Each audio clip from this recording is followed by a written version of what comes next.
all. I am sending you a big hug right here from me to you.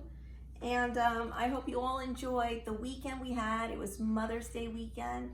And I hope that maybe you had fun coloring in the pages for Mother's Day that I sent to you. And right now, I will be sharing a great story.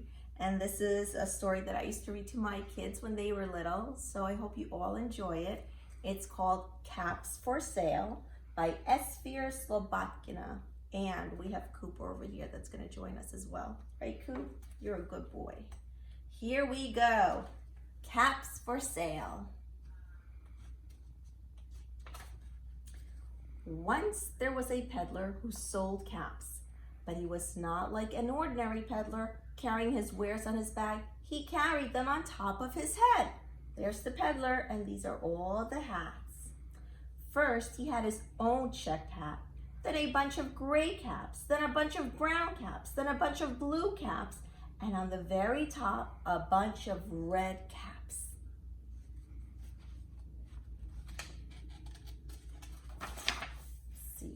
He walked up and down the streets, holding himself very straight as not to upset his caps. As he went along, he called, "Caps, caps for sale, 50 cents a cap." One morning, he couldn't sell any caps. He walked up the street and he walked down the street calling, "Caps, caps for sale, 50 cents a cap." But nobody wanted any caps that morning. Nobody wanted even a red cap. He began to feel very hungry, but he had no money for lunch. "I think I'll go for a walk in the country," said he, and he walked out of town slowly, slowly, so as not to upset his caps. There he is. He walked for a long time until he came to a great big tree. There's the big great tree. That's a nice place for a rest, thought he. As he sat down very slowly under the tree, he leaned back little by little against the tree trunk so as not to disturb the caps on his head. Then he put his hands to feel if they were straight. First, he checked his own cap, then he checked the gray caps, then the brown ones, then the blue ones, and then on the very top, the red ones. They were all there, so he went to sleep. He slept for a long time. When he woke up, he was refreshed and rested. Uh-oh, you guys, look over here. Something's missing. But before standing up, he felt with his hand to make sure his caps were in the right place. All he felt was his own checked cap. Uh-oh. He looked to the right of him, no caps. He looked to the left of him, no caps. He looked in the back of him, no caps. He looked behind the tree, no caps. Let's find out what happened to them. Then he looked up in the tree, and what do you think he saw? We're gonna turn the page and find out. Oh, look! On every branch sat a monkey, and every monkey was a gray or a brown or blue or a red cap. Whoa, look at that. The peddler looked at the monkeys looked at the peddler. He didn't know what to do. Finally, he spoke to them. "You monkeys, you," he said, shaking a finger at them, "you give me back my caps." But the monkeys shook their fingers back at him and said, "Tsk, tsk, tsk." This made the peddler angry, so he shook both his hands at them and said, "You monkeys, you give me back my caps." But the monkeys only shook their hands back at him and said, "Tsk, tsk, tsk." Let's see what's going to happen.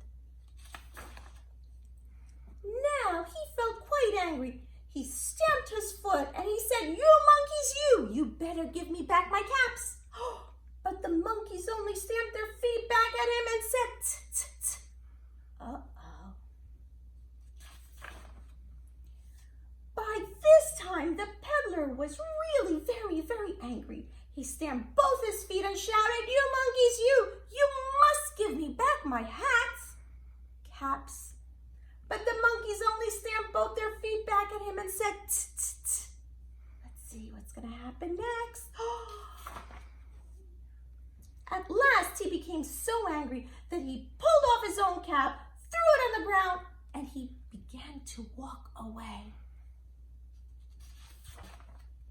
But then, each monkey pulled off his cap,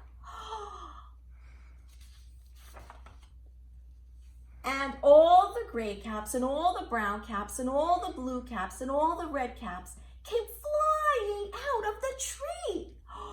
Do you see all the caps? They're falling out of the tree onto the ground. So the peddler picked up his caps and put them back on his head. First his own checked cap, then the gray caps, then the brown caps, then the blue caps, and the red caps on the very top. And slowly, slowly he walked back to town. "Caps, caps, caps for sale," he called, 50 cents a cap. And that, my friends, is the end of the story. Caps for sale. Maybe I'll try to put a cap on Cooper. Let's see. Cooper has a little cap. I have a little cap. Anyway, my friends, I hope you enjoyed the story. And again, I hope to see you all on Wednesday during our 9:30 Zoom class. And enjoy the rest of the day. And I'm sending you another hug and a kiss. Goodbye for now.